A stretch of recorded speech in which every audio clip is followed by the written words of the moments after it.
Yes, yes, yes, yes, yes, yes, yes, yes. Curi-Yaas Podcast, which is Marisol and Billy. Well, what can't you guarantee?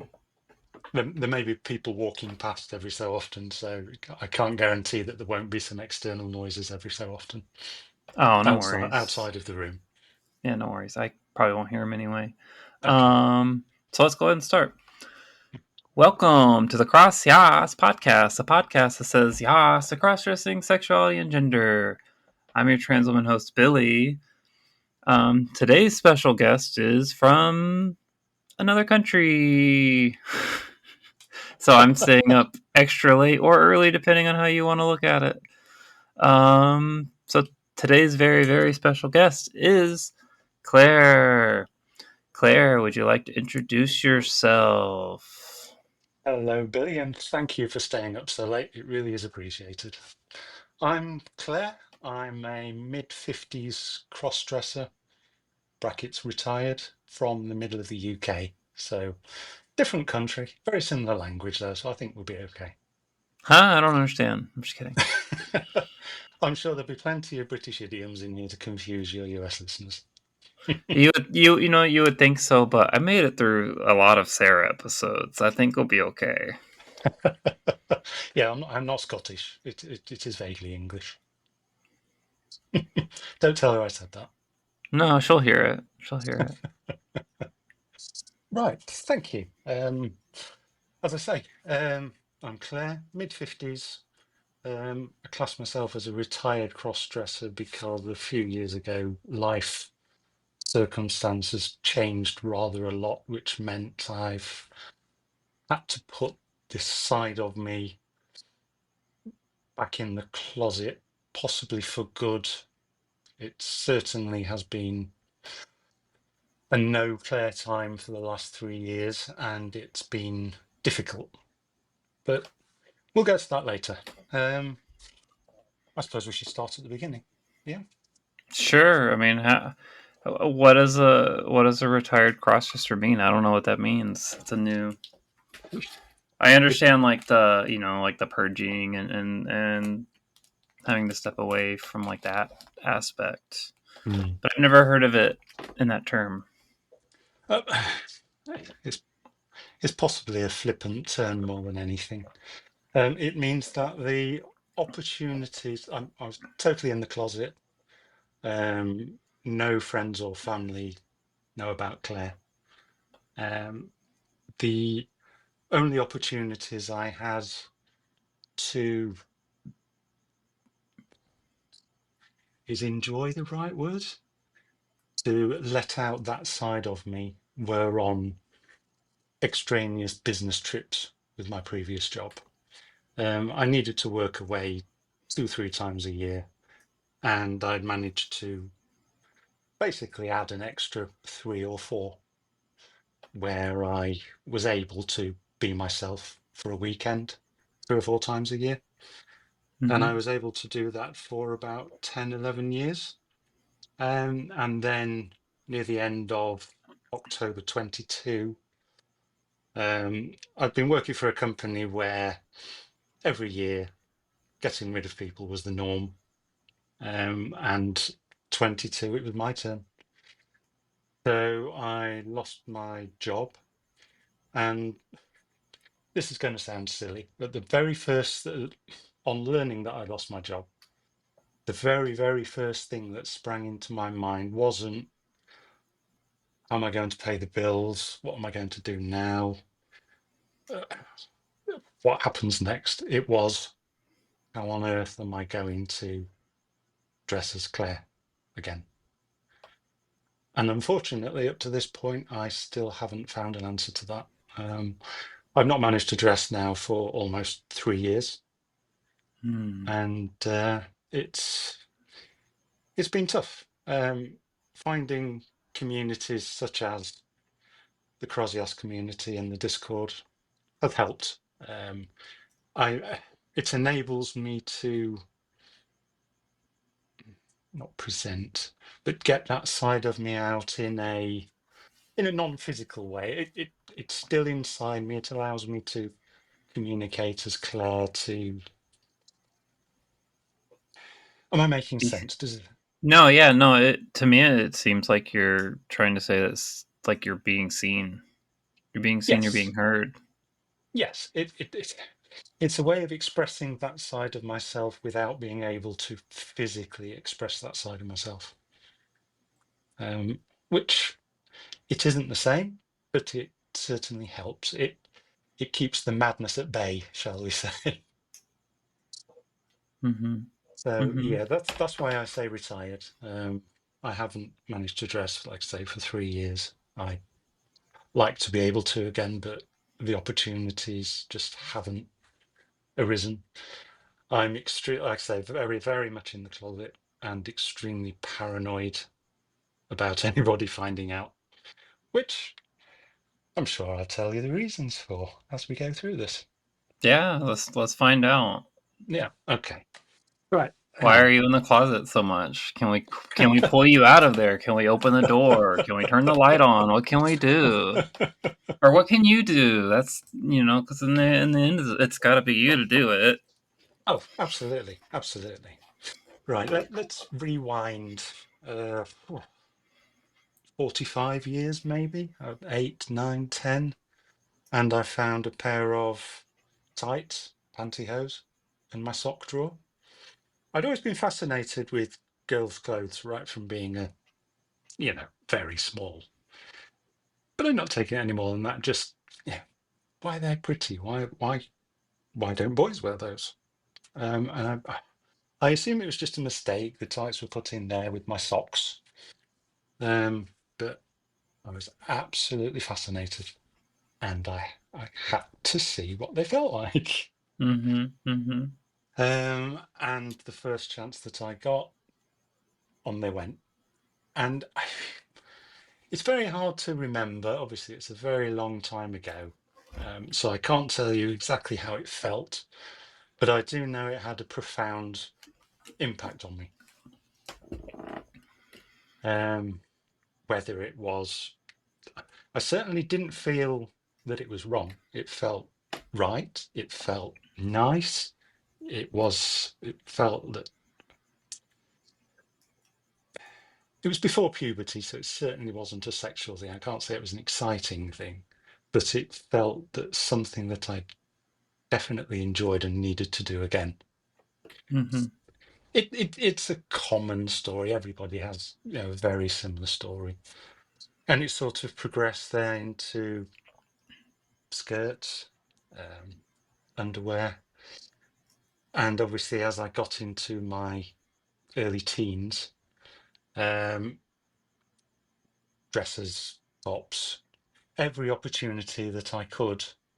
When the family was out, I'd sneak into my sister's room or into my mum's room and just put something on and prance around for 20 minutes, half an hour, feeling wonderful, feeling girly, feeling, I don't know. It just felt right. It's hard to explain. I'm sure everybody knows what. Um, but as I got older, as it got to my teens, and I became more aware of, obviously at the same time, it also felt, although it felt right to me, I also knew, in inverted commas, that it was something that was wrong and would be frowned upon if anybody caught me. So it was always done in secret. And as I got older, into my teens, and I became more aware of the politics of the time, the attitudes of the time, society's attitudes at the time. Um, it, although it became simultaneously more exciting, i.e., sexual, but also more, it felt wrong. I felt guilty. I felt, I don't know, I felt that there was something wrong with me. Again, the usual thing. I thought I was the only person in the world doing this. Um, and as I got older and I learnt about gay people and transgender people. I thought, does this mean I'm gay? I don't want to be gay at the time, early 80s in the UK. The UK press is horrendous. I don't know if you're aware in the US, but the UK press are awful. And at the time, there was a Conservative government who were cracking down on anything remoted to homosexuality, lesbianism. We had Section 28, which was a law brought in which prevented the promotion or teaching of homosexuality or lesbianism in schools or in society in general. Everything that you saw in the papers or in the news was salacious, shameful, sensationalist. But I didn't want to be gay. I didn't want to be gay. That was horrendous. It was awful. It was the worst thing ever. Did it mean I wanted to be a woman? I didn't want to be a woman. I thought I was quite happy being a boy. But does it mean I want to be a woman? I don't know. I was scared. Maybe for 20 minutes at a time. Maybe for 20 minutes at a time. Yeah. Yeah. It was. I was full of guilt. I was full of fear. And so as puberty hit, and it took a more sexual turn, dressing became as much a sexual thing as anything else. And I think that just exacerbated the guilt because I dress up. A bit of an aside, my very first orgasm was while I was dressed, and I didn't know what was happening. I was a very naive child. My sister used to go to dance classes, so she had leotards, cat suits, so I'd try all those on as well. And the very first time I tried on a cat suit of hers, wasn't touching anything, wasn't doing anything, but I had a spontaneous orgasm. Oh, wow. I think, I didn't have a clue what was going on. I thought I peed myself, but it felt different, and I didn't know why. And all I was doing at the time was looking at. I got a bra on and padding, and all I was doing was looking at myself in the mirror. And yeah, I had an orgasm. Immediately panicked. Had to get this off. How am I going to clear this up? How am I going to dry this off? Yeah, total panic, total shame, total guilt, and I didn't touch anything again for about a month. But you know, it draws you back, doesn't it? And It's there. You can't run away. you You cannot. can try. You can try. You're trying right now. Oh, believe me, I'm not trying to run away. I would love to run towards it, but this is a tale of cowardice and hypocrisy, readers. I'll go back to where we were. Yeah, it carried on through my teens. I would sneak things on, almost got caught 3 times. One particular time, my sister had got a new white dress with a back zip, and I loved it. Really pretty. I felt so pretty. So pretty. I put some lipstick on for the first time. I got tights on, underwear, and I just felt so good. My only regret at the time, none of my mum's or my sister's shoes would fit me. My feet were too big already. Yeah. Ah! Sad. I didn't actually get to wear heels until Claire appeared about 12 years ago. But yes, I felt so good. But then did my thing, and it was time to get everything off as quick as possible. You know, it's like a switch flicking. Felt wonderful. Then all of a sudden, the guilt, the shame, have to get this off. And I couldn't. I could not get the zip down. It was stuck. Classic. Oh yeah, I was absolutely terrified. I was convinced that they would walk back through the door any moment, or I'm going to rip it. Long story short, I got it off, but that scared me. It I bothered bet. me for a long time how close it came. Um, I was again a common theme that a lot of the podcasters and a lot of girls I spoke to said. At the time, I thought I was the only person in the world doing this. Although there were stories about, you read about drag queens, um, pantomime dames in the UK, and that sort of thing in the papers. I didn't know of anybody else any boys who enjoyed dressing as girls. It was obviously wrong. And all of the headlines, all of the news articles, all of the things that people said in society, it was obviously very, very wrong. You do not want to be doing that. You do not want to be caught doing that. And yeah, it's amazing how deep into my psyche that went. This went through my teens, eventually went to university, met my future wife there, and opportunities to dress essentially went away. The thoughts were still there. While I had girlfriends in my teens,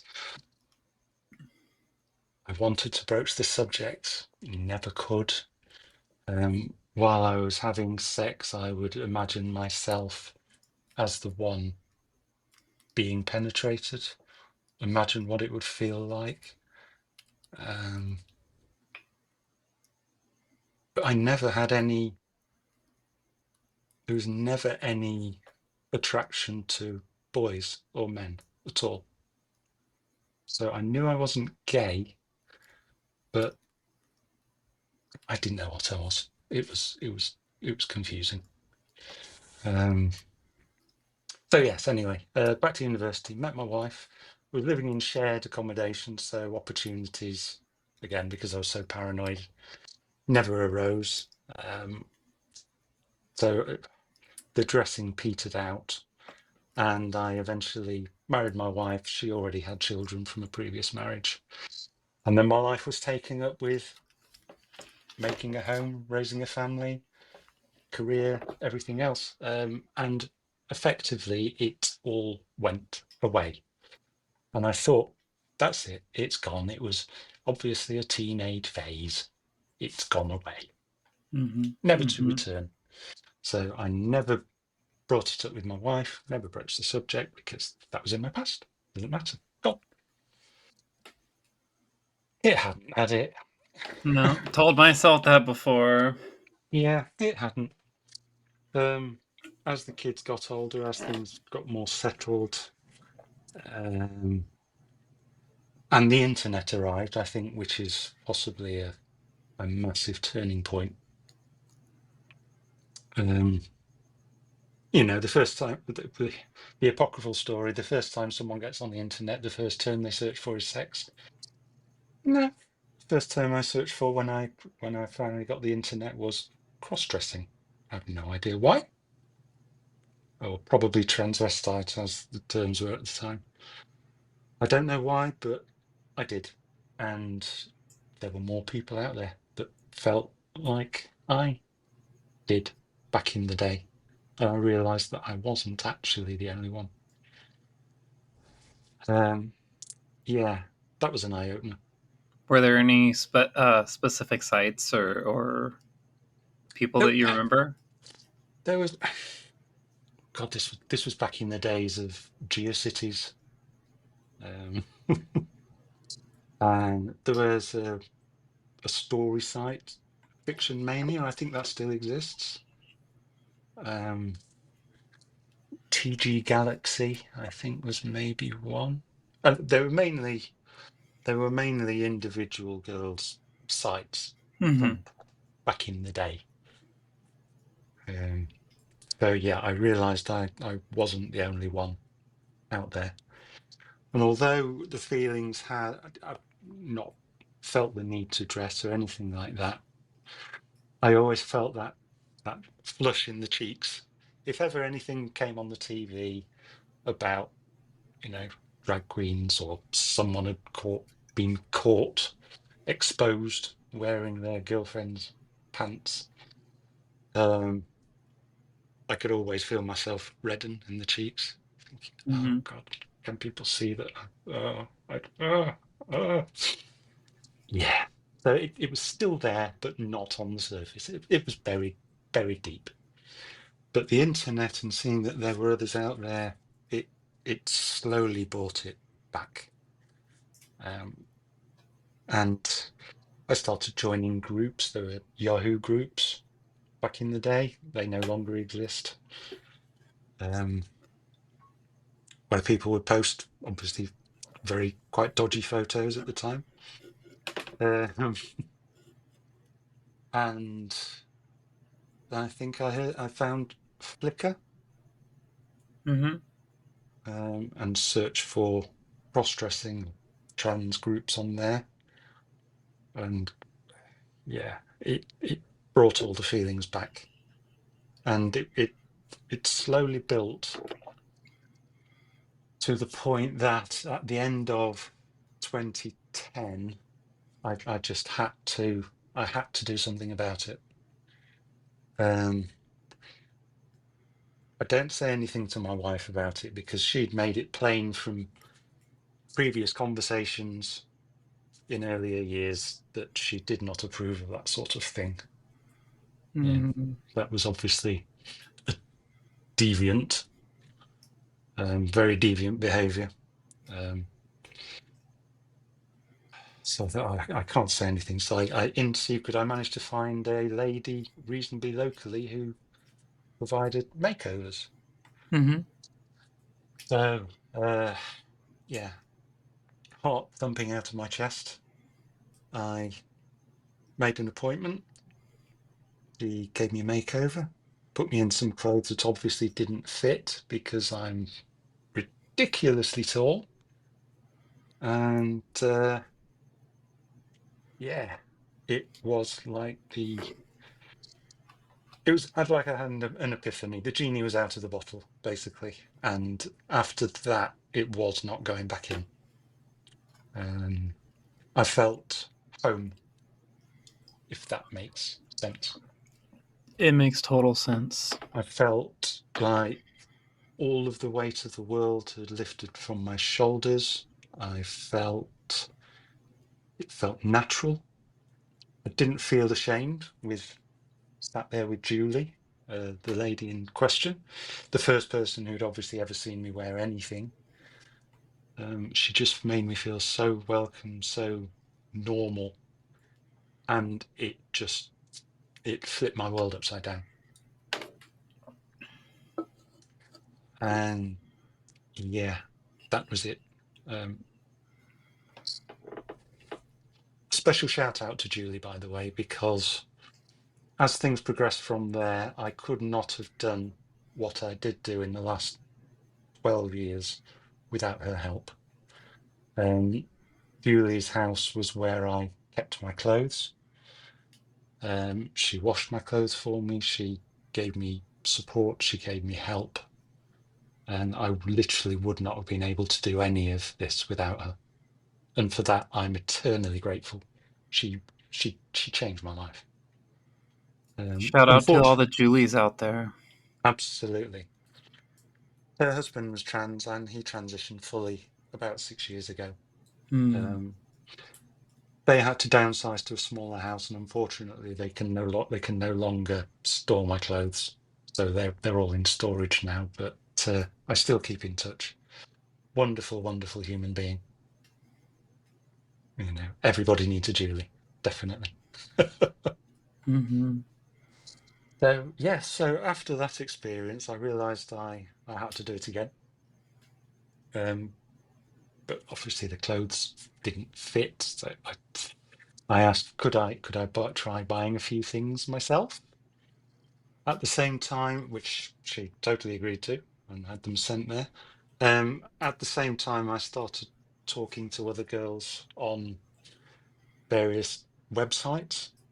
There's one in the UK called TV Chicks, it's sort of a contact site, but it also had chat rooms, forums, and just being able to chat to other girls and talk about our experiences and how we felt was amazing. It was really, really nice.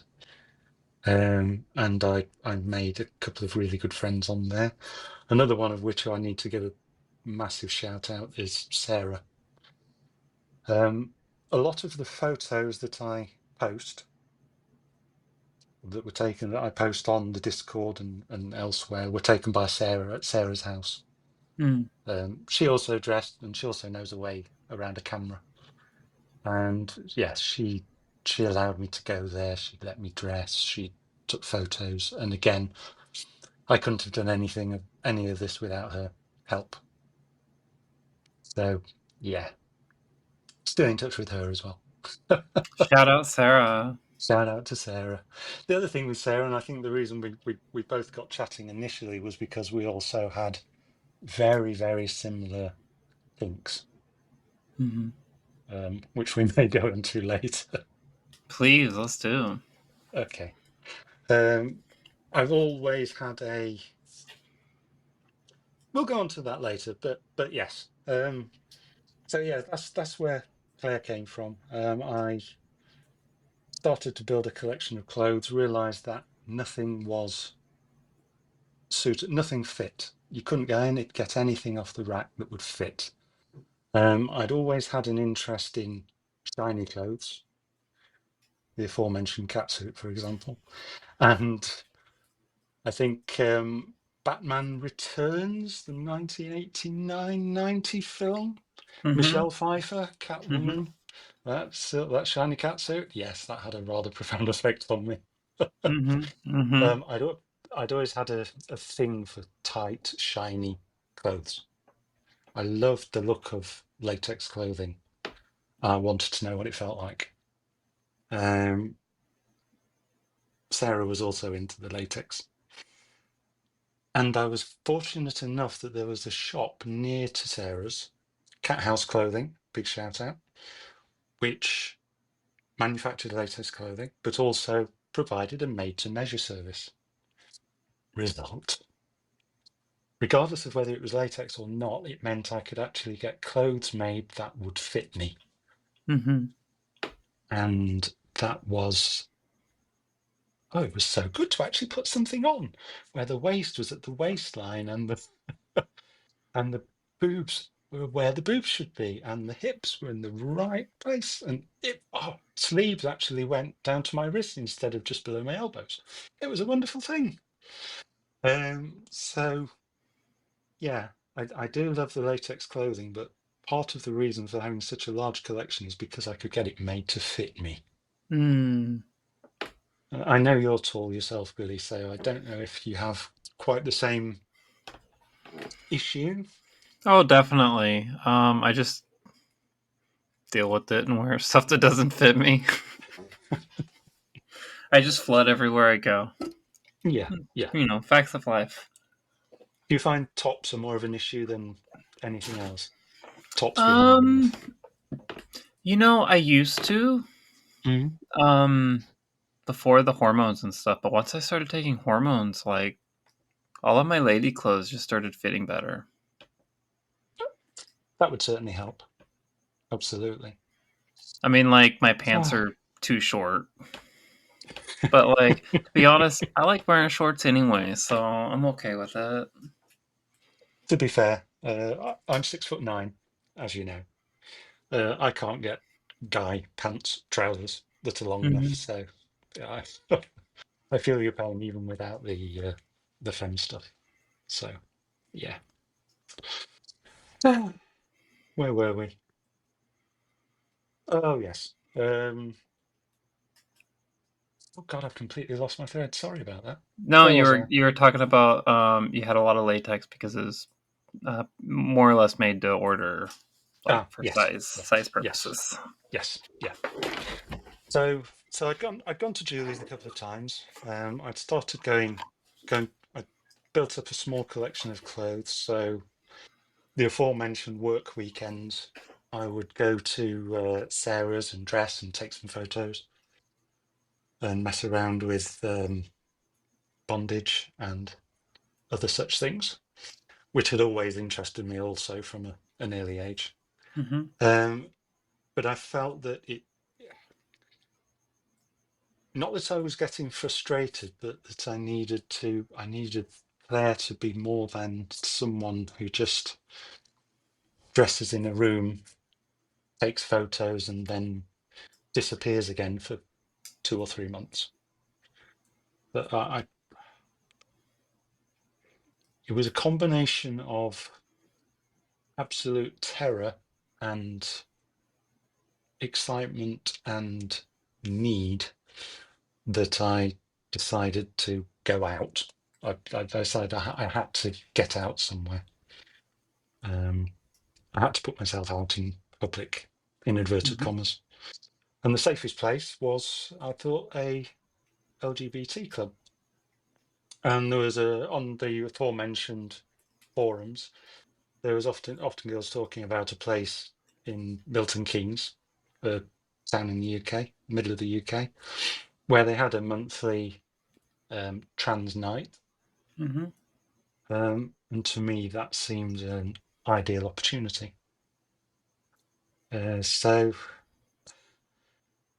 taking the bull by the horns, I also decided to book a night out the following day in London at an alternative club, Torture Garden. The name sounds awful, not as scary as it sounds. So I know gardens are so scary. I don't like them. They're terrible. Yeah, I know. There's prickly thorns and everything in there. Like leaves and like flowers and stuff. Ugh, Oh yeah, I know. Dirt. Oh gosh, gross. heels stick in the grass. Oh god. Anyway, yes. A couple of girls from this forum, we decided to do it together. One of them had already been out before. She was quite experienced, and another girl, it was also her first time. So booked the hotel, booked a lady to do the makeup, and went for it. That first night, getting ready to leave the hotel room, I didn't think I was going to be able to do it. I thought as soon as I opened the door, there would be a group of people out there who would point and laugh, or worse. And I did it. Obviously, I did it. Were there any groups? Were there any groups out there waiting to point and laugh? Nobody. It was absolutely fine. It was Wow. it was a wonderful evening. It was amazing. I had so many compliments from mainly cis women, actually, which was strange. I got a lot of stares, but as I was sort of over 7 feet tall in my heels at the time, I was kind of expecting that. But it was, yeah, it felt so good.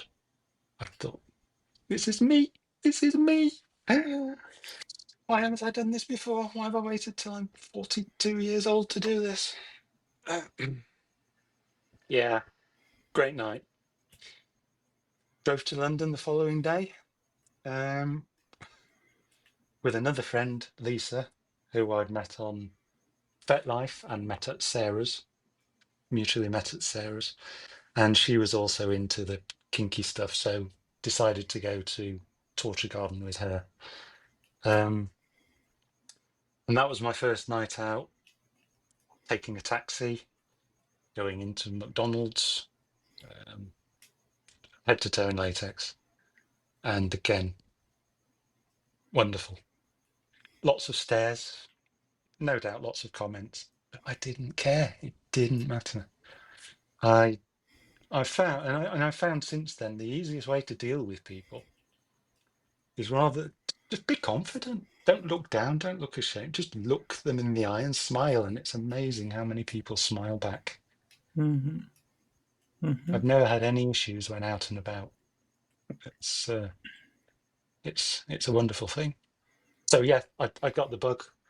I went out plenty of times after that. Went out in Manchester and Rob. There's a trans event in Manchester, an annual trans event called Sparkle, which celebrates trans community, cross dressers, and I went there for the first time, but I didn't actually spend any time at that event. Went with a friend to a normal rock club, a hard rock club. We were the only two T girls there, and everybody was wonderful. It was a great night. First time I'd gone out to a non-alternative, non-LGBT place, and again, great. And yeah, that's basically what happened over the things I managed to do over the 12 years I was able to be Claire, even if it was only 3 or 4 times a year. I never ever would have thought possible. And although it's easy to think now, woe is me, it's terrible, I can't do it anymore, that my life's over. It is hard, but at the same time, I am incredibly grateful for what I did manage to do. And I know that in the things that I did do, I am a lot more fortunate than many, many, many girls in the same position. Girls who want to go out, but for whatever reason aren't able to. Girls who want to share themselves with someone else, but for whatever reason can't. And for that, I have to be grateful. You know, nothing's perfect. In a perfect world, I'd be confident of being able to tell my wife. I'll rephrase that. In a perfect world, I'd think I'd be able to tell my wife about Claire and be confident that it wouldn't end in divorce. Unfortunately, I'm really, really, really not confident that would be the case at all. So things aren't perfect. I think I just made the best of the situation that I had. And like I say, for that, I'm really grateful. The things I've done, I think the scariest that I was on the cover of a trans magazine in the UK. Oh, nice. Yeah. I never joined, because of the paranoia, I never joined Facebook, Instagram, anything that any family members or friends were on, just in case, IP matching. You may know this person because you're in the same area. Yeah. But no one was on Twitter. And Lisa, my friend, was. She said, "Oh, come on Twitter. It's good fun." So I joined Twitter. Never got with the whole hashtags thing. I was never really didn't want to self-promote because I didn't want anyone outside of my circle to sort of know. So I kept it low key. I would post photos. I would chat. But I don't. Apparently, people liked the photos, which surprised me. And I built up a following. And I think when I left a few years ago, when everything all went down the sewer at Twitter, I think I was on about 50, just under 50,000 followers on there. Oh, wow. With never using a hashtag. Just apparently my sense of humor was a draw, and the photos were a draw, and it was just good fun. But yeah, I think the scariest thing I ever did, and probably the thing I'm most proud of, I was also part of a nationwide campaign against hate. There was a girl and a boyfriend, Sophie Lancaster, who was murdered in the UK in 2000 and the early noughts, 2008, 2009 maybe, for being a goth, for being different. And the Sophie Lancaster Foundation was all about celebrating difference,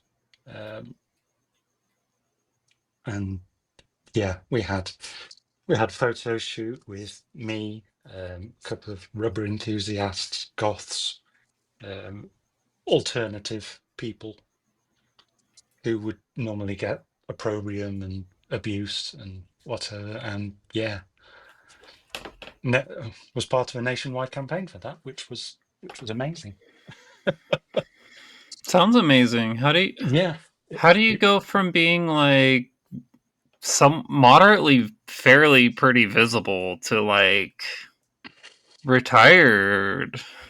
Like I understand the job situation and the change, but to go completely like reverse opposite course is wild. it was all of these opportunities, all of these times were literally on these extraneous work trips. I only dressed 5, 6 times a year for a weekend at a time. A couple of days at a time. That's all I managed to get in for all of the time that I was able to express Claire. But it was You, enough. well, So you it wasn't accomplished. enough. Yeah, well, it seems like you accomplished quite a lot in that really brief amount of time. Exactly, like I say, I really cannot complain. The opportunities that I had, the things I've done, the things I've experienced were way over and above anything I could possibly have dreamed of. I I ended up modeling on a cross-dresser bondage website. Um, I've been used as a model for Cat House Clothes, the aforementioned Cat House Clothes, who made most of my clothes for me. Yeah, and to think that before I posted my very first picture on Flickr, again, I was absolutely terrified. Um, I was convinced that someone that knew me would recognize me. The pictures would be all around work, would be sent to my wife, would be sent to my family. I thought it looked just like me in a wig. Everybody who knew Claire said, no, you can't tell.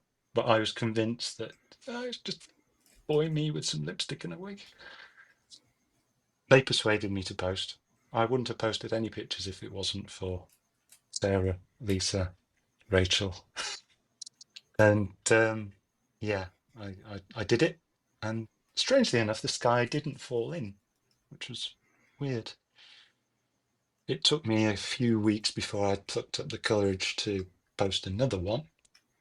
But then again, once I realized that people weren't coming around to arrest me in the middle of the night and drag me away for being a pervert, it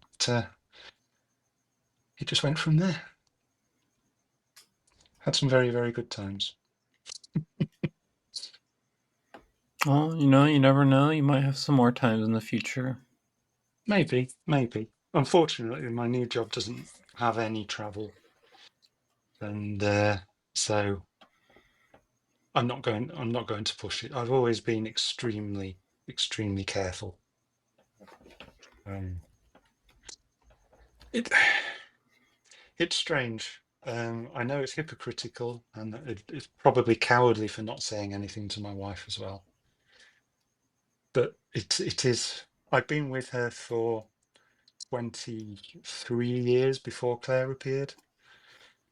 We built a family. The kids were growing up, and knowing how she felt about, in inverted commas, that sort of thing, it was really the sort of high stakes poker game where it was win or lose everything. If I wanted to say something, I felt guilty lying, because that's effectively what it was, saying I was going to work, but I wasn't. But at the same time, I knew that if I told her, that would more than likely be it. And apart from the Claire side of me, 95% of my life, the rest of my life, was really, really good. And I daren't risk throwing all of that away for something that, although it was incredibly important to me, I was feeling that just the occasional chances that I was getting to be Claire were enough to keep the madness at bay, enough to keep the feelings down, enough to. Do you know what I'm trying to say here? It's Mm-hmm. hard to explain. Yeah. So I just lived the lie. Sounds about a bit dramatic, but I just kept it under wraps. And And still are, and still I are, it seems, still too. still am, absolutely. Yeah. I don't I I can't see any situation that would cause me to voluntarily come out at the moment. I want to say I thought the same thing, but here I am. Yeah, exactly. It's I know it's yeah. It's like I say, it's quite hypocritical. We I just imagining, because I just imagine how, like, it's got to be eating you up on the inside, like holding that in, at least yes, in some way, yes, it does. But at the same time, whether this is me just trying to convince myself, to make myself feel better about things or not, I don't. I think, well, I'm not doing anything wrong. Um, you can, I know you should share. Strictly speaking, you should share everything. You should. Communication is the key to a good marriage, and with everything else, we communicate really well. But I just cannot share this because, like I say, I'm just so convinced that that would be the end of things. And you hear so many stories on the podcast and talking to people where people have told their wives, and sometimes it works out well, other times it works out really badly, Mm-hmm. other times it seems to work out well. Angie's is probably a prime example. Shout out to Angie, where she thought her wife was on board, but turns out really wasn't, and things went south Mm-hmm. very quickly. And I think if I can just separate this, then I've sort of got the best of both worlds, kind of. Again, sounds cowardly, doesn't it? I know. No, not necessarily. To me, it sounds unsustainable. To me, Mm, that's the main thing it sounds like. mm, Um, and like, you definitely hear a lot of the negative outcomes, I think, from the relationships coming out and all that stuff from the podcast. Um, but what you don't necessarily hear is, a lot of the couples that are doing really well, mm, or even the spouses that have become like super supportive. mm, I know a lot of those. My ex-wife is one of my mm, biggest supporters. Never mm. thought that would happen. No. Um, yeah, and I know a lot of people. I think Kinsey has become really, like, her ex-wife is like super supportive of her. Yeah. More so now than, like, probably before, when they were married and she was like living her double life. Yeah. Yeah. And I suppose once you have that separation, that distance between your ex-partner, then it doesn't affect them so much, does it? But I guess. well, yeah, Don't. but even some folks, I'm thinking of Sophie specifically. I heard the newest episode because that's in the work still. I need to put it together. But in that one, she talks about, coming from the update from January. I guess she's like come out, spoilers. She's come out, to her wife more, or kid's mom, and she's been very supportive. Still has, you know, some rough times and some issues to work through, and Mm. but overall, like, she's getting support that she never thought she'd ever find or get, especially from like that person, and even that person's family. Mm. Like she says that her kid's mom's family is more supportive of her than her own family, and that's a mutual feeling I have with my ex family as well. Mm. I can believe that. I can understand that. Yeah, it's difficult. Mm-hmm. I It think is. I think, like I say, if it had been the case where I'd have only been able to, when Claire finally manifested herself, if the only thing I've been able to do for the last 10, 12 years was, yeah, dress up in a hotel room or dress up at Julie's or dress up at Sarah's, and that was it. I think I would feel more loss, if that makes sense. But the fact that I feel that I've lived a really good decade, um, it helps. And as I said earlier, being able to continually express myself as Claire, although not physically, Mm-hmm. but online with friends, on the Discord, in chat rooms, in groups, that really, really helps.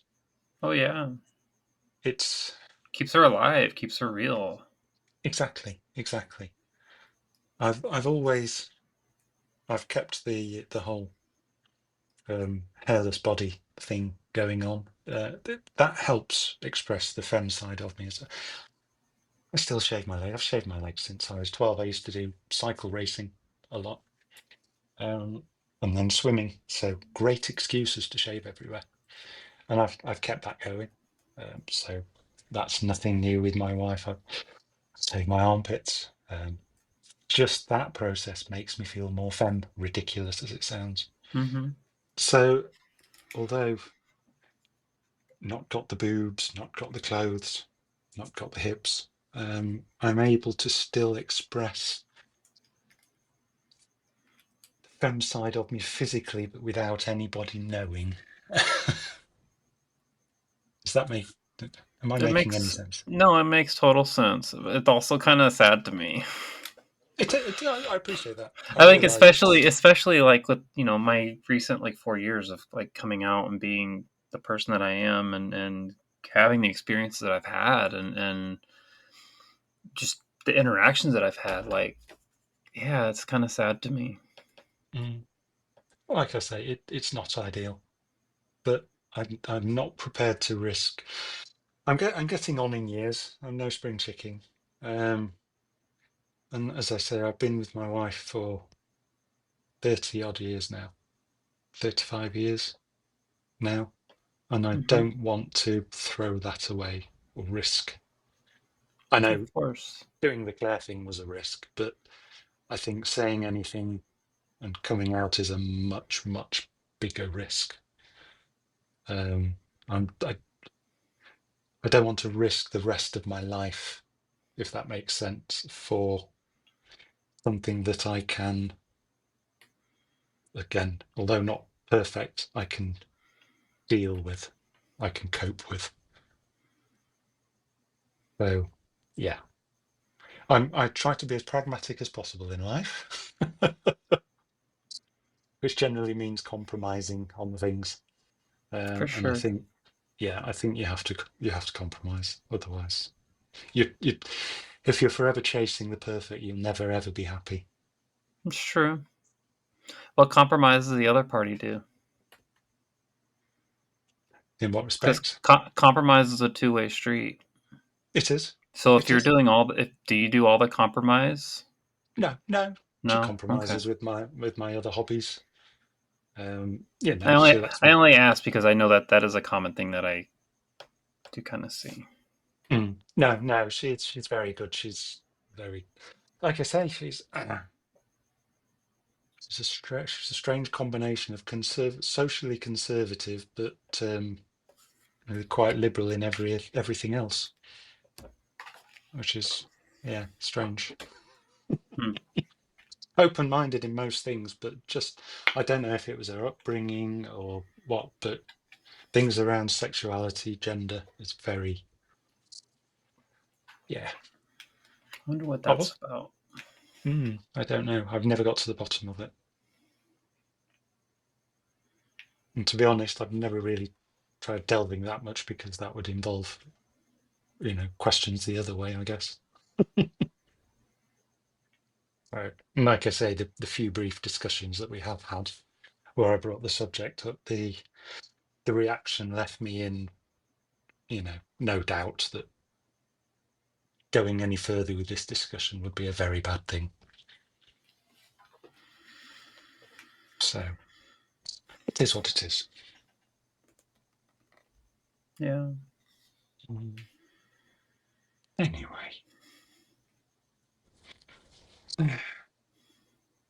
Gosh, that's a downer, isn't it? Let's talk about good things. Sure. Yeah. I'm sorry. I am like processing this in like two different mindsets. Like I'm trying to process this in like my current mindset of with my lived experiences with being out and all that shit. But I'm also Mhm. trying to like imagine it like pre coming out and stuff. Because it's so wild. It really is wild how because I used to feel like that, all those feelings and the secrets and being okay, like hiding myself. Mm. And like now, the thought of that is so that's scary to me. To me, the thought of like being hidden and secret and all, and living double life and whatever, like to me, that's scary because that's Absolutely. like that like leaves that opportunity of being found out or having that secret or whatever that thing to be like ashamed of. Mm. I totally get that. I get that. It is always there that say there is always the potential to be found out. Well, what do you But think would happen if you got found out? honestly, I don't know. I it wouldn't be good. But then, like I say, I've convinced myself whether this is valid or not. But I've convinced myself that actually coming out and saying what's happening would be bad. So Hmm. either way, it's a bad outcome. So yeah, that's why I've always been very, very, very, very careful. And even that, I hear the phrase "the pink mist" Mm-hmm. Yeah, the pink often, where fog, pink the fog. pink fog. That's it. Yeah. Where it when you first start and everything's so overwhelming that you want to dive in, go overboard, do everything, buy everything. I've always been very conscious of that. Even before I knew of the phrase, I was aware of it happening and think, no, I'm going to limit myself to what I can control. I'm not going to do something that might cause not issues, but something that I can't be 99.9% sure won't cause problems or won't cause things to be discovered or Hmm. I think learning through my teens to always put things back exactly as you found them, always being aware of when and where people were. Um, that sort of paranoia is deeply Yeah, ingrained about it, I think. I remember that very well. That was Mm, so exhausting mm, mentally. yeah, and possibly again because it was limited, or because I limited it to 4 or 5 times a year. It wasn't a constant thing for me to worry about. Mm-hmm. Mm-hmm. It was just a thing to worry about when it happened. And Yeah, yeah, yeah. yeah, yeah. Um, yeah. Not ideal, but like I say, what is really? I,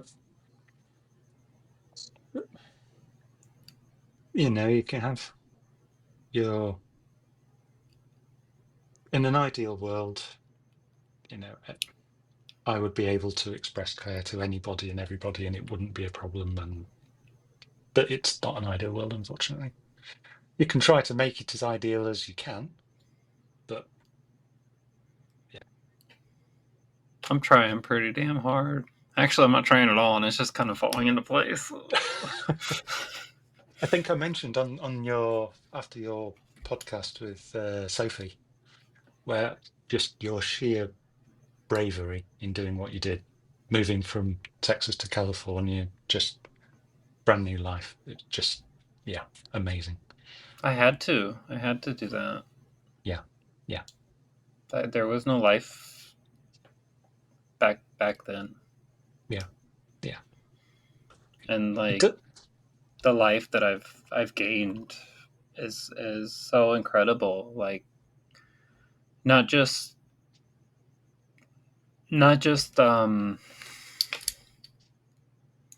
just like me being me, I think, but like just like the community and found family or chosen family or what however you want to call it that I've gotten and found has like completely blown me away mm, beyond any expectation I could ever have imagined. I get that totally. I totally get that. Like Whether that, tonight, like earlier today or yesterday, I guess, during my Tuesday group that I facilitate, like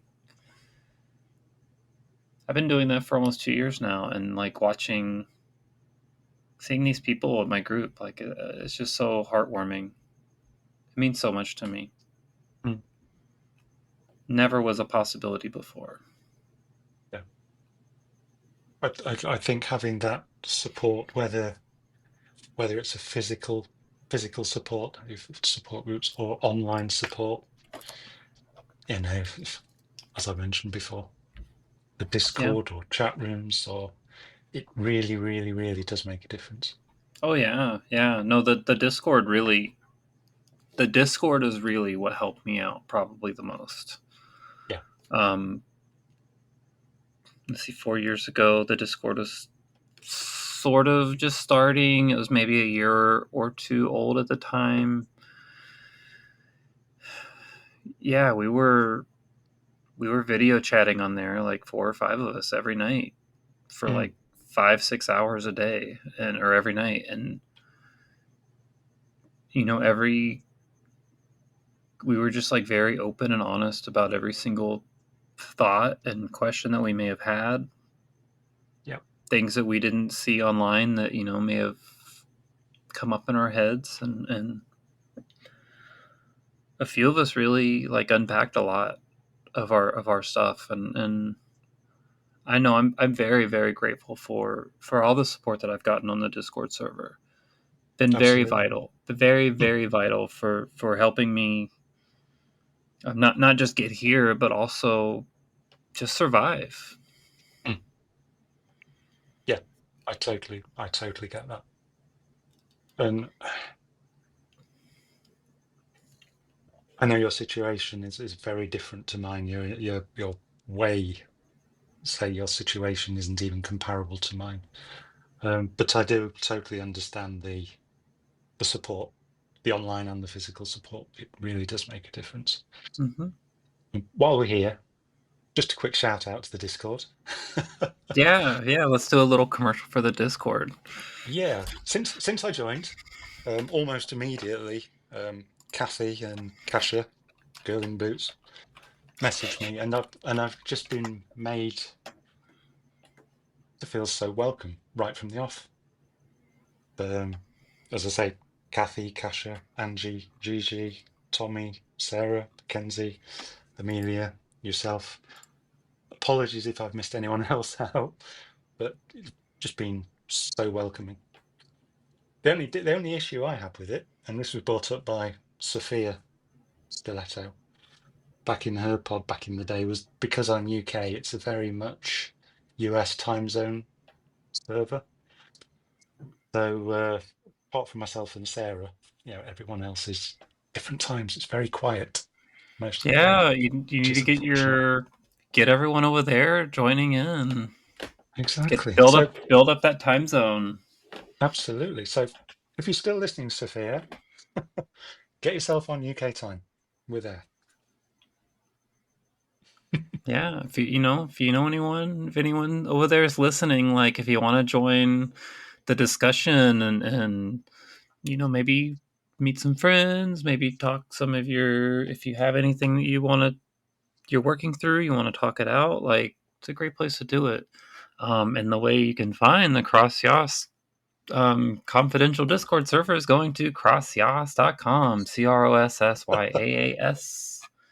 And you go all the way to the bottom of the page, and it's somewhere over there where it says join our Discord server, and you just click it, and it'll go to the Discord server. I'm just doing it right now. Continue to Discord, and then it's gonna say, hey, you gotta sign in because I'm not signed in. No, you just answer a question, and then I'm like, one of the beautiful mods will like accept you in more than likely, and just introduce yourself and start talking, and then it's great. Yeah. This commercial break was sponsored by Budweiser Light. No, also, and if you're also on the Curi-Yaas website, you might as well like click on one of the other links. There's I think there's a Patreon link with some episodes, special secret episodes on there. Maybe some new ones in the future, maybe. And I think there's some coffee, Ko-Fi. I don't know. I always say Ko-Fi, but who knows? Also, another plug. Sorry, I'm just thinking of all these plugs. If you're just listening to the episodes, that's great. But I'm also like putting these on YouTube, a lot of these. So like, please watch. I don't know. Sometimes they're better watching, but not always. Probably. But I yeah. think you. Apologies for me not showing my face for obvious reasons, but I think it's better if you can watch because so much communication is non-verbal. Mm-hmm. Yeah, if Mm-hmm. you can see people's facial expressions, their hand movements, it's you get a lot more nuance, I think. Most definitely. Plus, Mm. I like to put in like cool intros when I'm like walking, and you kind of get a little POV. And you don't get that on the audio version, This although is it's true. there. It's there. You just don't see it. I know it's there because I put it there. Nice. I just make the one file and then I just convert it to an MP3. Ooh, listen to you, Miss Technical, eh? I know, I know. Anyway, yeah. So yes, the community here has been really, really supportive, really nice. Awesome. And I know some people have also been wondering, got some messages, wondering about the kinkier side of Claire as well. So I don't know if you want to talk about that or So you talk whatever you want to talk about. We're here. okay. I've, as well as the latex thing, I've always had a thing about being tied up. Again, no idea why. That started really early age. I'd wrap myself in my bed sheets so that I couldn't move. I think it feels like being swaddled, Mm, maybe. Or it may just be I'm a bit of a control freak in normal life, in work. I want it done this way. I want it done that way. Has to be just right. If someone ties me up and shuts me up, then that lack of control is quite a relief. You can't control things, so just relax into it. It's mm-hmm, it's weird. I find being tied up paradoxically very freeing. mm-hmm, mm-hmm. It's not necessarily tied in with the Claire thing. I don't see my cross-dressing as a fetish. I think it's considerably deeper than that. But at the same time, I find being tied up as Claire is considerably better than if I was just tied up as a guy. When you see ladies tied up, I find them exciting because I want to be them. And I don't know if it's societal programming that a woman should be more submissive or something like that. I know, quite old-fashioned views, but it seems to be. I don't know. I think I enjoy it more as Claire, and yeah, being able to.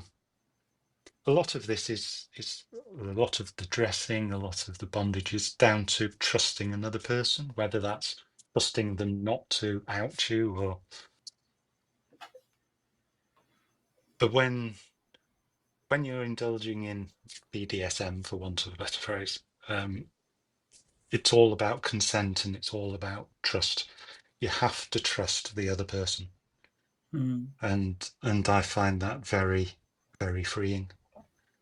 And it's a great way to make a really, really good emotional contact with somebody. As I say, Sarah was interested in the bondage side of things, as was Lisa, and I think I've emotionally connected with them more than anybody in my life, other than my wife, and a lot of that is to do with that trust and letting yourself go, kind of thing. I know it's not. I know it seems to be quite a common thing as well, because there's been a few ladies on the Discord who've messaged me asking about it. But as it's a cross-dressing, trans-oriented site, I don't really bring it into normal conversation in the normal channels because I don't know whether it's really appropriate or not. It's not really about that, so prefer to keep it on the private messaging. Other people may find differently. I don't know. I just don't want to force things on people. So, yeah, I know a lot of people find the thought of it scary as well, and I can totally understand that. But it's just something I find incredibly relaxing. Is that something you do often? Most of the time, most of the opportunities when I was Claire, there would be some bondage involved at some point or other. Not always, but sometimes. Sometimes for hours, sometimes just for 10 minutes, just as a quick chill time. So, yeah. Little timeout. Yeah, quick time out. I don't know if you've heard of the phrase subspace. Yeah, I think so. Yeah, it's sort of a, when you're helpless, and you're relaxed and unable to do anything, you basically go into a deep meditative calm where, like I mentioned, wearing a dress, putting the makeup, putting the wig, putting the heels on would take a weight off your shoulders, would make you feel free. It's exactly the same, but on top of that. As I say, I because I'm a bit of a control freak in general life, I don't relax easily. And I can honestly say that's the only times in my life when I can feel truly, truly relaxed. When you're being forced to relax. When you're being forced to relax, yeah. I can't do anything about it. It sounds paradoxical, but yeah, it's true. It just reminds me of I'm trying to think of before transition, when I was in the closet in secret hiding. I would always fantasize about being forced to feminize or whatever. And I think that was It was somebody else giving. It was in my mind. It was somebody else giving me the permission to do the things that I want to do. I totally get that. I totally get that. That in my Takes the burden teens, off of you. You know, it's yes, their decision, not your decision. yeah, yeah, Even though you're totally absolutely. cool with it, and like, Oh no, please don't make me wear that dress. Oh no. yeah, Mm. darn, don't put that lipstick on me. Exactly. I had so many fantasies in my teens of the girls at school making me go to school in schoolgirl uniform. Make me go to school as a girl. Mm-hmm. Mm-hmm. Mm, yeah. I remember reading a lot of like, I don't know, fan fiction or whatever stories people would write about like the girl at school would like find out or whatever and like force them to, I don't know, be their sister or something at school or whatever. I don't know. I remember reading a lot of those though. Absolutely. It's quite a common thing. I think that's why the French maid thing is such a cliche. It's so common. It's sort of that subservient being forced into dressing like a girl, Mm-hmm. being ordered around by somebody. I don't know. Yeah, Yeah. no.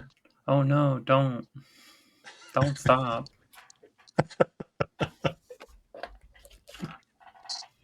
Speaking of psychology and of things, one thing I have realised from listening to the podcasts and reading the Discord or being part of the Discord, it's the first time I think where I've been part of a mainly or a so US centric community, Mm-hmm. and it's really struck me how different or the big differences in the communities are. But I've noticed how there's a huge amount based around religion on the US Mm-hmm. side.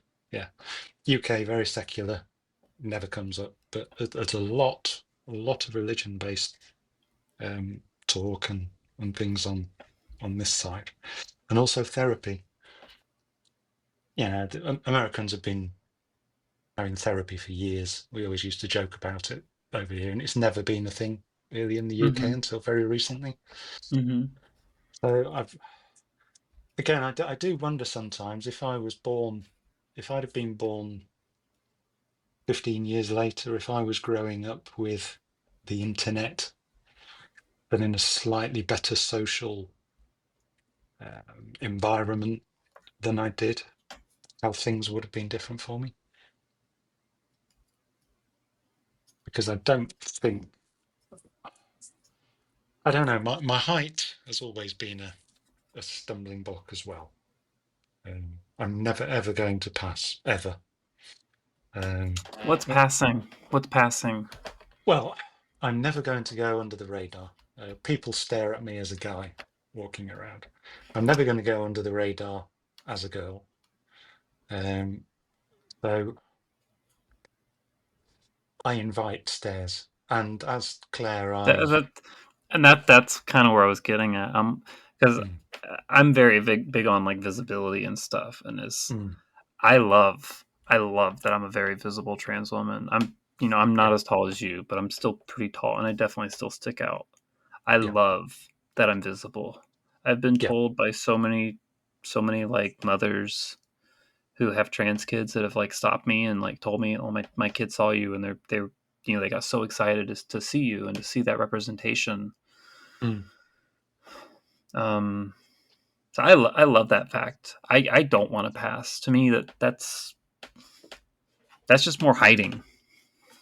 true, true, true. Well, like I say, when I've been Claire, because I can't hide, Mm-hmm. I think that sort of took the decision out of my hands. And so, as I said to you before, confident, head up, look people in the eye, smile at them. I don't even try to. And I definitely don't wear outfits when I'm out and about that will, not Yeah. be noticed. You know, cis women see being tall as a superpower. Mm, It's a superpower. mm, It used to be something that used to really bother me.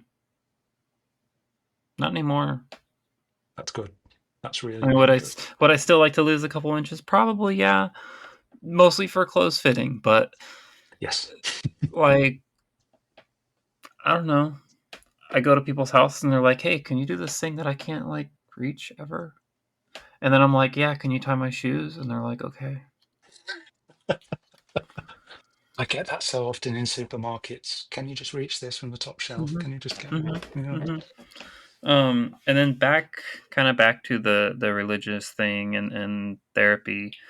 Um, kind of guilty on my part, I guess, for the religious thing because I'm very active at my church, and that's all still fairly new to me. No, I didn't really, there's no yeah, I need to didn't. apologize. I just, No, no, no, no. that's I'm not. no, I'm not just a. an observation. No, no. I'm not. I'm not apologizing. Good. Because like for me, my transition was very spiritual. Um, which is weird because I was never spiritual before. I never religious, never churchy. Um, but somehow, I don't know, just during a few services, like it just, I don't know, I was spoken to, I guess, and it's become a big part of my life. Yeah, Um, that's obvious, and that's really good. and With I try to have open dialogue about stuff. I don't, because no religions are the same. Even if you're going to the same church, you could be going to the same church with somebody forever. You both have different versions of God. Both have different versions of the religion, and I still stand by the thought and saying that if you're going to a church or something like doesn't feel right to you, like find somewhere else. mm, Find a place that like does speak to you and does feel good to you, that makes you feel safe, makes you feel welcome. Like mm, all of you. They're absolutely, there. They're there. You can find them. But you just have to be there. You have to be of course. the bee. Um, I think that I think um, that I think that goes back to the community thing again, the mhm, support thing, whether that be a church, whether that be a physical support group, whether that be a therapist, whether that be an online group, as long as you've got someone else who is part of that community who you can mhm. talk to or who will listen, or then Def- great. Definitely. And therapy, I'm all for it. Like, if you can get into therapy, do it. Like, I'm all for it. No, there's nothing wrong with talking about things going on in your life and having like a good non-judgmental opinion. Yeah. Well, we're definitely heading that way over here now, but for so long it's been stiff upper lip, deal with it. Mm-hmm. Yeah, Mm-hmm. yeah. Therapy's been seen as somehow, I know it isn't, but over here, therapy for such a long time has been seen as, oh God, what was that? What's the best phrase? I was going to say effeminate, no, but it's definitely not that. Cowardly or I don't know. I don't know. It's been looked down on, Let's shall look we down on. say, Yeah, no, over here for so long. But I get things it. are changing. Things are changing quickly, which is Oh good. yeah, yeah. No, I get it because growing up, it was definitely looked down upon. Mm. Um, there's a reason I didn't go to therapy for like 34 years of my life. I had to go through a whole divorce thing, and my ex-wife had to kind of like push me to go. Um, but I'm glad I did, Yeah. and it's something that I suggest to everybody. I think it's great Mm. if you can find someone that you work well with and that you can communicate with and you feel safe talking to. Like it's so freeing. Yeah. I think my version of that, I agree with you totally. My version of that has been talking to people like Julie, to Sarah, to Matilda. another trans lady who's transitioning at the moment. Just being able to be totally open with how you feel is a wonderful thing. And yeah, I would recommend it to everyone, whether that's to a professional or just an understanding friend. I think it Definitely. probably helps with a therapist, because you don't have that personal connection. You have that professional distance, so that you don't feel you need to say certain things in a certain way, or I don't know. Yeah. I'm guessing I mean, here. that in an ideal therapy situation, I think that's the way it would be. It'd be strictly a professional relationship, Yeah, and yeah, like you need that unbiased feedback. yeah, non-judgmental. Yeah, Without that, it's, I don't know, not really therapy. yeah. No, of course, Yeah. There we are. Put the world to rights. Yeah. Do you have any questions? Is there anything you would like to know, or is there anything I've missed out? I feel like I've wittered on long enough, but I'm sure I've missed plenty out. Oh, there's always going to be something to talk to, and I wish I had more to think about to ask, but I really don't. Mostly because I'm just super exhausted and tired. Apologies. But no, don't apologize. That's the hosting gig. It's the gig. My goodness, there was something I was going to ask you, but I can't remember what it was. um. You realise it'll come to you as soon as we finish this Oh. call. Oh, I know. It's going to. It's going to. Is there? How you've listened to the podcast quite a bit, right? Like you've listened I to have, yes. a good amount of them. Yeah. Have there been any for you? Have there been any standout episodes? I've liked pretty much all of them.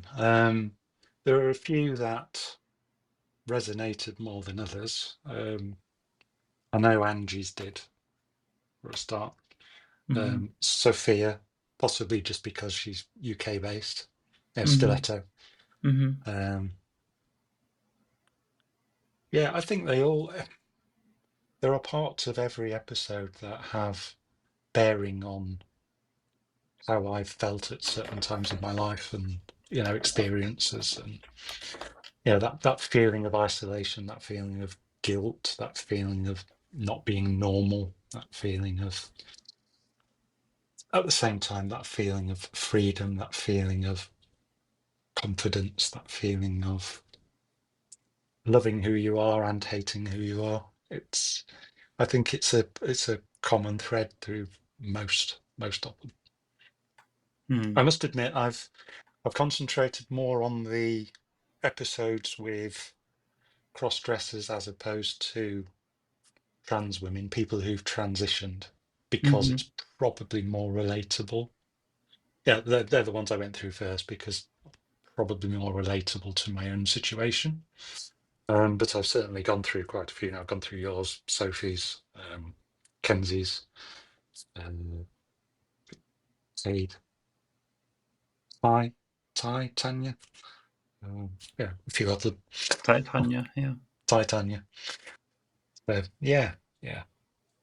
They all have something interesting to say. Definitely. Every single one of them. Would there be anything if I were to make any changes to the podcast? What would you like to see? Like, is there any type of like content you'd like to see, or? Oh gosh. Now that's a question I wasn't expecting.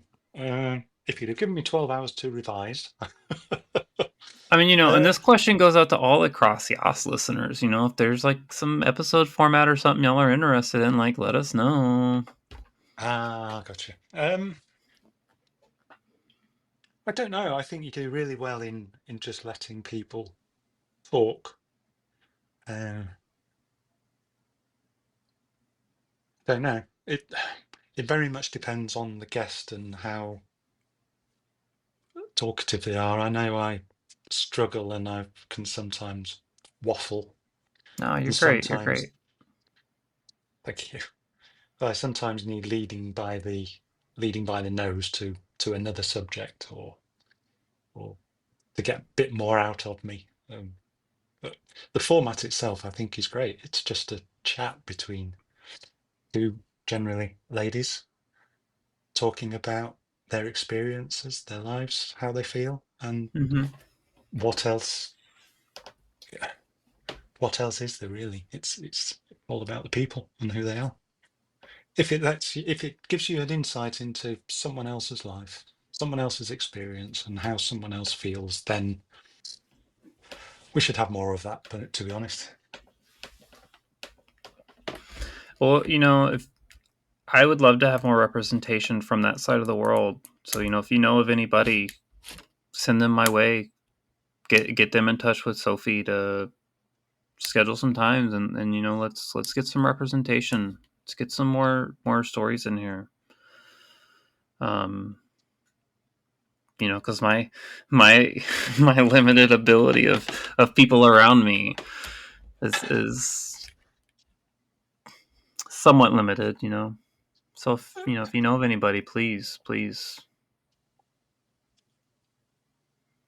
thank you. I'll see what I can do. I know it's difficult for you with the time difference, though. So I am I am very aware of that. Yeah, But it's difficult, but I'll make it work. thank you. And this is why this place is so good. You care. You care about this place. You care about this podcast, and I do. I really do. it shows. And this is one of the things that made me keep listening, and one of the things that made me join the Discord, and Mm, one of the things that made me stay and want to talk yeah. to you, Oh, well, thank because you. you, girl, are wonderful. Oh, I'm all right. I'm okay. I do all right. Ah, Well, um, let's see. I only really have one more other question. mhm. Um, but before I ask that well, I guess I have two questions. So before I ask my final question, I'll ask you if you have any questions for me. Oh God, it's like an interview now. What's the salary? What's that? I'm in the negative. I don't get paid for this. Any questions for you? I'm going to ask you what you ask everybody else. Actually, if you could change one thing in the world, what would it be? Oh, that was my last question for you. I know it was. Um, I know you've mentioned it in previous episodes. You've on your episodes you've been asked this, but yeah, I'm just yeah. wondering if So, that's changed since you oh, it's last. definitely changed because my Mhm. my initial answer for the question was like I wish I had that switch back and forth. Yeah. Yep. Um, but not anymore. I'm very happy with who I am and who I've become, and I'm very much looking forward to becoming more of me, more whole and more complete. Um, I think for me, in a perfect world of cross dressing sexuality and gender and all that other stuff, I think just people being able to be open, honest about themselves Hmm. without like fear of being ridiculed or made fun of or Divorced. demeaned or divorced or made fun of, any of that stuff, like any of those negative things, like that would be ideal to me is just being able to be you. Absolutely. And like deep down we know who we are. Yeah. Sometimes it's scary to admit it, not only to ourselves but to others. So I think ourselves is often the hardest one, even though it doesn't seem like it. um but I think really that the one of the things that I've noticed the most, for me at least, being very open and honest about everything for me has been so freeing. Mm. It takes so much power away from others, and it gives me all the power. Totally get that. Thank you. And I wish everybody had that. I wish, because that's such a nice feeling. Thank you for that. Of course. How about you? How about me? Yeah. What would I change? What would be a perfect world for cross-dressing gender and sexuality? And however else Giselle asked the question, I don't remember anymore. I think if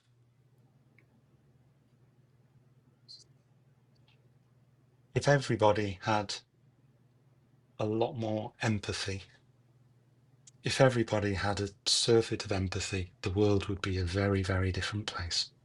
If everybody could, if even for a minute, actually envisage themselves in another person's shoes, then I think it would solve pretty much everything. There'd be much less judgment, there'd be much less bigotry, there'd be much less hate. I just, I don't know. I think if everybody could just take a moment to think about how another person might be feeling, then yeah, I think the world would be a much, much better place. Nice. Yeah. Nice. Other than that, free chocolate bars to everyone. Yay. Okay. Well, there you go. Which would you rather have? My option, possible future world, or Claire's future world? Voting starts now. Is that the empathy option or the chocolate bar option? Oh, I don't know. Maybe it's option B or C. I don't know. I'm gonna go for option C, option chocolate. Guaranteed winner. Cool. Well, Thank you. I think on that note, unless you have anything else you'd like to add for the time being, I'm going to go ahead and close this out. Okay, thank you. I don't want to keep you up any later than you already are. No, I appreciate that. I do have work in the morning. Oh, my other job number 20. Indeed. But yeah, please come back on the podcast another time, because I guarantee you're going to think of something that you want to say that you didn't say today. It always happens. And if you know of anybody, please send them our way. Love to have them. We'll work out times. We'll make it work. Will do. Thank you. If anyone's interested in anything else, then yes, it's been surprisingly less terrifying than I thought. I'm a fairly easy person to talk to. It's not you, Billy, at all. No, I know. Yeah. It's the subject matter. I know. I get it. Talking about me is terrible. Oh. So yes, if anyone does want to hear any more, then, or they have any questions, then yeah, I'd be happy to. If you are, thank you. Pick option C, and we'll figure it out. Well, with that, thank you so much for coming on the podcast and sharing some of your story. And you're more than welcome to come back on, and please share, and I'll try to get this out as probably next week, maybe, if I can. Yeah, and remember, keep it fresh, stay blessed, and remember, you're gorgeous. Thank you. All right. Thank you, Sophie. Bye. Bye. And thank you, Sophie. Yeah, thank you, Sophie, for organising this. Thank you. All right, bye. Bye. Thanks, Billy. Yeah, of course.